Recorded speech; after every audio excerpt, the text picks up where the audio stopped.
Hi, and welcome to this episode of HR and Cocktails, where we talk about all things HR. Today, I'm joined by Amber Trail, and we're going to be talking about employee wellness and how to balance the needs of employee wellness with business goals. So welcome, Amber. Thank you so much for having me.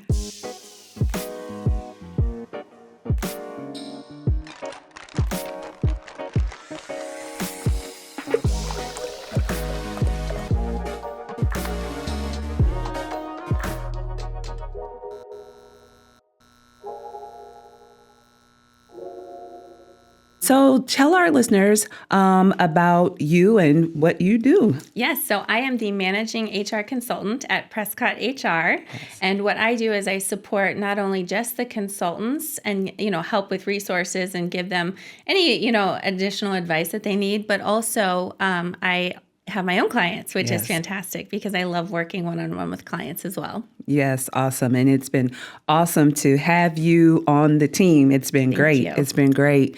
So I know that one of the things that you're really passionate about is employee wellness and just wellness in general. So when you think about wellness and employee wellness specifically, what does that mean to you? It means the overall well-being of not just your employee, but when your employees show up at the best that they can and you're providing them the resources and support as an employer, then your business is going to grow. It's ultimately that's what's going to happen because you have healthy employees, you have employees that understand that the employer cares about them as a whole. Mm-hmm. Yeah, because I think that, and that's important, right? Because people, they say they want to bring their whole selves to work. And if you bring your whole self to work, that means everything, right? Mm-hmm. That means, I had a rough morning with the kids, or, I didn't sleep well last night, or I'm having financial challenges, and that's what my mind is on, right? Right. So is wellness, when you think about it, again, with the whole person in mind, is it just physical? No. Yeah. Absolutely not. It's financial, mental, physical, emotional. It is the entire self. Everything that you think of as a human and what you deal with, it's each one of those sectors. Yeah, absolutely. So I want to dive into that a little bit more. But before we do that, let's grab a drink. Okay. So what drink would you like today? Bourbon berry smash. All right. A bourbon berry smash coming right up.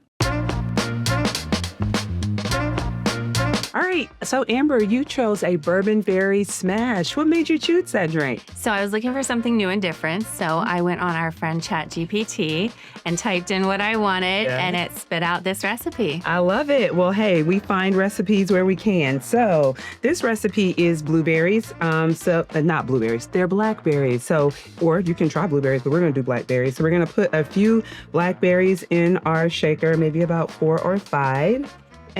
Or 6. And then we're going to muddle them with our muddler, which basically means just smash them down pretty good and make a mess. We're going to muddle them. I know, watch my clothes. I know it is a mess. So we've muddled them. Then we're going to add our bourbon. Today we have Maker's 46, which is actually my husband's favorite. It's a blend of Maker's Mark, which is, to me, better than the regular. So this is a double portion. So we're going to do 4 ounces of our Maker's. And hopefully I kept count. I think this is 3. It's okay if we have a little extra, right? Yeah. All right. And then we are going to do 1.5 ounces of simple syrup. So we'll do that. We'll do our simple syrup. And I am going to measure it because I don't want it to be too sweet or not sweet enough, right? Yeah. So we're going to do 1.5 ounces of our simple syrup. All of it smells good so far. I know. And then we're going to do 1 ounce of lemon juice. I did squeeze these lemons, so these are fresh lemons. Please use fresh juice. Don't use that stuff, that concentrate stuff. It's just not good.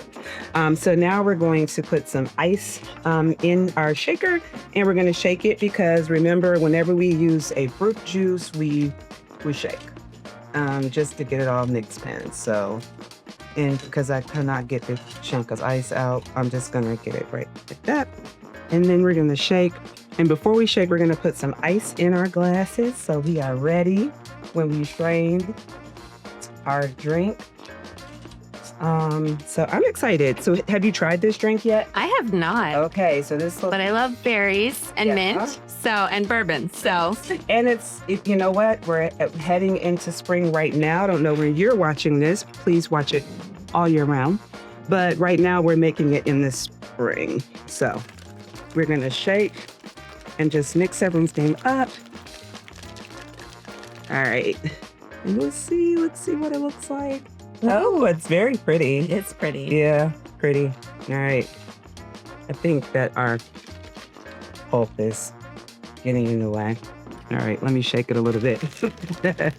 I think our berry pulp was getting in the way. So what we will do is, we'll just use this strainer. That's why you always have another one ready to go. There you go. All right. And you can also make a mess like I am. Perfect. And then we'll garnish it with a little sprig of mint just to make it look pretty. All All right. Awesome. Cheers. It's very good. That's very good. Again, we were talking about wellness, not just being like the physical, go to the doctor for your annual checkup type of visit, type of wellness, but everything. Right. So when we think about the way that people show up and the tools that an employer can use, what are some of the things that can be put in place to support wellness in the workplace, whether it's a policy or a practice? What are some of the things that can be put in place? Number one, I think it is, as a leader or a business owner, you have to practice what you preach. So if you're not taking care of yourself, then it's not going down to show your employees that they should take care of themselves as well. And I don't just mean physical. I mean, like, are they emotionally showing up every day? Okay, because they might have a rough morning too, but are they showing up so that they can be their best selves at work? And the other piece, you can always create policies and add that to your handbook. But one of the best things that I think is helpful is voluntary benefits. There are so many benefits out there that are voluntary. And usually if you just have 3 people that sign up for it, the employer, doesn't usually have to pay for it, but they get a discount to the employees because 3 people signed up for that.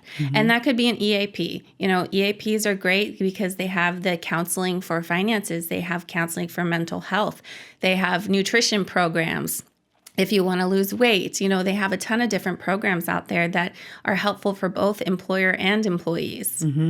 And for our audience, if you're not familiar with an EAP, it's an employee assistance program. So yes, EAPs are great.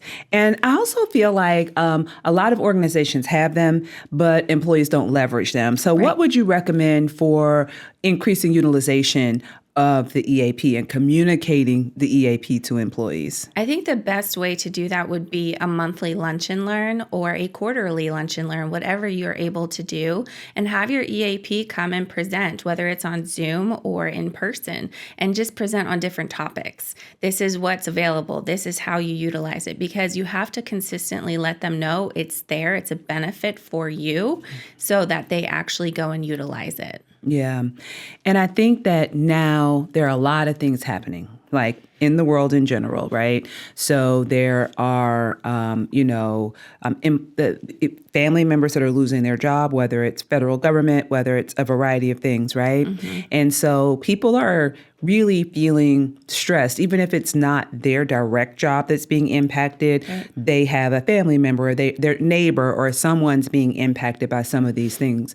So what would you say for how employers can provide support to people who they're coming to work, but you can tell it's kind of they're not 100% there? I think, again, the EAP is a great reminder, just letting them know that there are services and support that there for them, but also offering flexibility. If they have, that massive stress, like take a mental health day and go to a spa or do something that is de-stressing, you, because you need to show up at work, but you also have to show up for your family.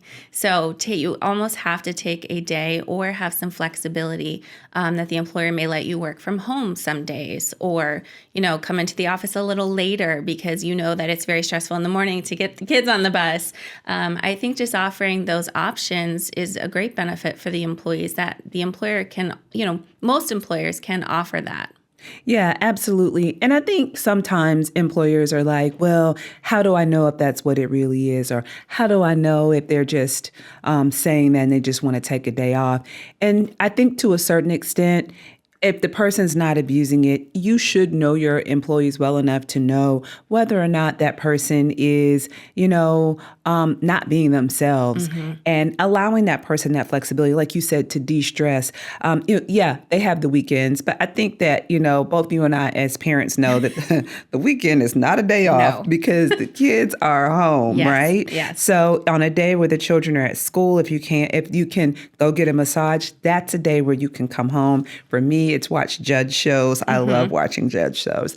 So watching a judge show, getting a massage, like that's a day that's relaxing. So I think it is important for employers to really think about the weekend isn't always a reprieve for everyone. For many people, it's not. It's a day to catch up on everything they didn't get to do. Exactly. So considering things like a mental health day, and I do get it. There are going to be employers that are going to say, well, that still costs me because that's a day that someone's not productive. But what is the cost of someone coming to work and not being 100%? What is the cost of that? It's the loss of productivity. Yeah. I mean, their focus isn't there. So what if they have a big project that they're working on and their head is just not there that day? Then they may have to spend more time or the next day fixing something or going back, or it could cost the company a huge amount of money because that employee was not able to show up fully that day.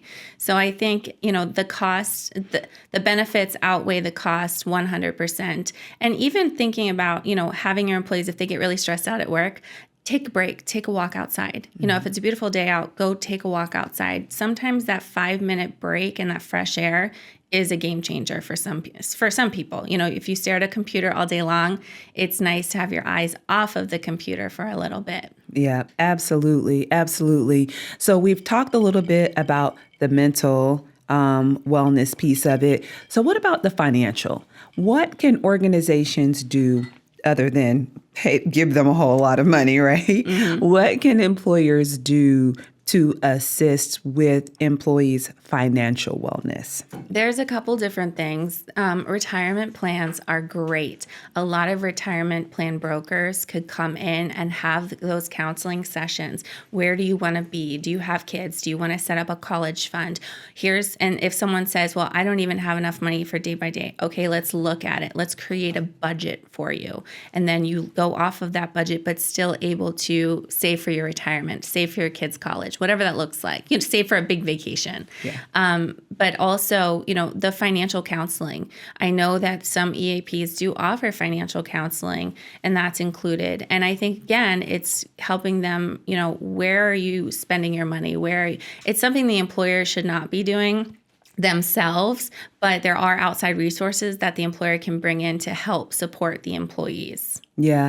And I think it's important that you say that the employer should not be doing it themselves. And similar to the EAP, because the EAP is confidential, anything that's shared with the providers in the EAP is not shared with the employers, because I think that sometimes employees don't come forward. They don't want to talk about what's going on with them because they don't want their employer to know the details. So similarly with the financial, if you offer a 401k, there should be some financial education that comes along with that. Again, the financial support and counseling that can come through the EAP. And also recently, there have been some emergency savings types of benefits that have become available with minimal cost. I will give a quick shout out to the Sunny Day Fund because the Sunny Day Fund does provide some emergency savings for individuals that has a company match, which is great because, yes, an employee may put money into their 401k, but to withdraw, there's a penalty. Some 401k plans don't allow loans, it's only, hardship withdrawals, et cetera. So, depending on your workforce, having some of those emergency savings to save toward, the holidays or toward a big vacation or just in case of an emergency, is a great option as well, and provide some of that, I guess, just peace of mind that if I needed to quickly access some money, I could. Right. And even some banks, I just thought about this, even some banks will come into the workplace and help you set up a savings account or a checking account. And some of the banks will actually give you a free $5 to $10 to start it. So even banks offer some free things that could be offered to your employees. So there's lots of resources out there. It's just getting them to come in and finding them may seem tricky, but it's really not. They want to support you too. Absolutely. I do know that credit unions for sure have banking at work opportunities where they will, come in and provide access to a credit union. And credit unions definitely have mechanisms for savings and incentives to save. So I think that those are definitely things that are low cost or no cost and low effort on behalf of the employer, but it provides the support that individuals need, because sometimes people just don't know where to start, right? They don't know what options are out there. So it is an opportunity for them to do that. So awesome. So when we talk about, wellness, in this remote/hybrid world, people are burning the candle on both ends sometimes, right? So what role does flexibility play in the workplace, whether it's hybrid, remote, the flexible hours? What role does that play in supporting employee wellness? So having that flexibility, for instance, I'm a mom of 3, and having the flexibility that if I can work remotely, I have the ability to either work before the kids get up for school or work after the kids go to bed if I'm not able to get certain things done during the day, to have that quiet time, but I have that flexibility. Also, if you have to go into the office, if your employer is like, okay, I need you here by 8, but your kids get on the bus at 7:45, it makes it a little difficult depending on where you live. And sometimes if you live where I live in the middle of nowhere, there's not a lot of resources like a YMCA or a daycare. So it's, okay, well, how am I going to get them on the bus and know they got on the bus safely? So offering, okay, well, you can come in later. That's fine. Just make it up, or come on the weekends and make that time up, whatever that looks like. But flexibility is huge. And even if you're not a parent, it's huge, because you may, have certain things that you have to do. You may have elderly parents that you're taking care of. So offering flexibility to everyone is a benefit if you can. Yeah, I mean, we have a team member who is a yoga instructor, and yoga is the thing that she likes to do, and she does it before she comes in to the office to start her day, which is great because that's part of her wellness. It's a part of her mental, health support. And so allowing for that flexibility, because I think that what the last 5 years or so has shown us is that things can get done, and they don't have to get done in a certain structure. It doesn't all have to fit into the same size box, right? And I think that we've learned that. So really just thinking about flexibility and how we can provide that for our team members. Again, talking about the burning the candle at both ends and addressing burnout. I mean, yes, we can provide flexible hours, but what about workload? How do we address that? I think it's really looking at what each individual has on their plate. Are they overloaded? Are they overworked? But to find that out, you have to have check-ins. You have to have those conversations with your employees, because even if they're like, no, I'm great, you can tell.